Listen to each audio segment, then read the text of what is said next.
ဖို့တခုပြောပြမယ်ဒီအတီးကလည်းရှုပ်တယ်ကွယ်ဘေးကိုရွှေ့ထားလိုက်မယ်မင်းသမီးဆိုတာခဏသာပွင့်တဲ့ပန်းဆိုတာညသိနေရမယ်စီးပွားရေးအကန့်အနေပြောရမယ်ဆိုလို့ရှိရင်ဒီအမှုပညာလိုင်းဟာရေရှည်စီးပွားရေးမဟုတ်ဘူးရုပ်ရှင်ရိုက်တယ်ကြော်ညာအငားလိုက်တယ်ဘာညာကွာအကုန်လုံးပတ်စံယူတယ်လေမတူတဲ့ပုံစံတစ်ခုနဲ့ဒါလည်းစီးပွားရေးလုပ်နေတာပဲကိုကမင်းသမီးဖြစ်နေတဲ့အခိုက်မှာမင်းသမီးဖြစ်တယ်ဆိုတဲ့အဲ့ feeling နဲ့ပဲနင်ပြောနေမလားမင်းသမီးဆိုတဲ့ဂုံပုတ်နဲ့မင်းစီးပွားရေးကောင်းကောင်းဖိနှိပ်ပြီးရှာမလားဒီလောကရဲ့ပန်းကအညိုးမြန်တယ်တက်ဆမင်းသမီးတိုင်းတောက်ပလာတဲ့အချိန်အလှဆုံးအချိန်ကိုအသုံးချပါလှပြီးတောက်ပနေတဲ့ဒီအချိန်ရဲ့အခွင့်အရေးကိုမဆုံးရှုံးသွားစေနဲ့အသုံးချရမှာကျမသာငယ်ရွယ်တဲ့အချိန်မှာမင်းသမီးဖြစ်ပြီးဒီလိုနာမည်ကြီးခွင့်ရတယ်ဆိုရင်ကျမလှအောင်နေမယ်မင်းသမီးဆိုတဲ့ဂုံတိတ်ခါကိုထိမ့်မယ်ပြီးရင်ကက်ချမ်းသာပြီးဂုံတိတ်ခါရှိတဲ့ခရိုနီတောက်ကိုရအောင်ဖမ်းမှာမရအောင်ရှာမှာတကယ်ပြောတာဒါကကျမရဲ့စိတ်ဆွမ်းအားမင်းသမီးဖြစ်ခဲ့တဲ့လူတိုင်းအိမ်ထောင်ဘက်ရွေးတော့မယ်ဆိုလို့ရှိရင်ဝင့်မုံရွှေရည်နဲ့တင်စာຫນွယ်ဝင်းကိုနမူနာယူကြပါ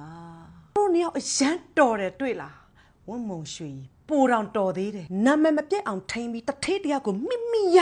အောင်ယူရတယ်မင်းသမီးဆိုတော့အမြဲတမ်းမတောက်ပနေဘူးလေတောက်ပခွင့်ရလာတဲ့အချိန်မှာအုံလာတဲ့ရင်တိုင်းကိုအလွယ်မလိုက်မိဖို့ကိုထိန်းနိုင်ရမယ်အညီရှိရရင်အုံတယ်လေမင်းသမီးလိုအညီဆိုပိုအောင်တာပေါ့တိတ်ကအရေးကြီးတာတိထားဖို့ကမင်းသမီးလုံနေတာထက်လင်ကောင်းရဖို့ပိုအရေးကြီးတယ်အဲ့တော့ဒီချိန်ရနော်ဖောကလူတိုင်းကိုသူရွေးနေမှာပဲရွေးပိုင်ခွင့်ရှိတယ်တစ်ဖက်ကမင်္ဂလာမဆောင်သေးဘူးဆိုရင်လူတိုင်းကိုသူကြိုက်လို့ရတယ်အဲ့တစ်ဖက်ကသူ့ကိုလာကြိုက်ရင်နော်သူ့ကိုလာကြိုက်တဲ့ကောင်ကကင်းတယ်မကင်းဘူးရေးသားရှိတယ်မရှိဘူးတစ္ဆာဖောက်တယ်မဖောက်ဘူးဒါနော်ဖောနဲ့မဆိုင်ဘူးအဲ့ကောင်နဲ့ဆိုင်တာကံမကောင်းတာလေးကဒီဗီဒီယိုကိုဘယ်သူတင်လိုက်တာလဲပေါ့တကယ်တော့ဒီဗီဒီယိုကဘာဆန်းလဲ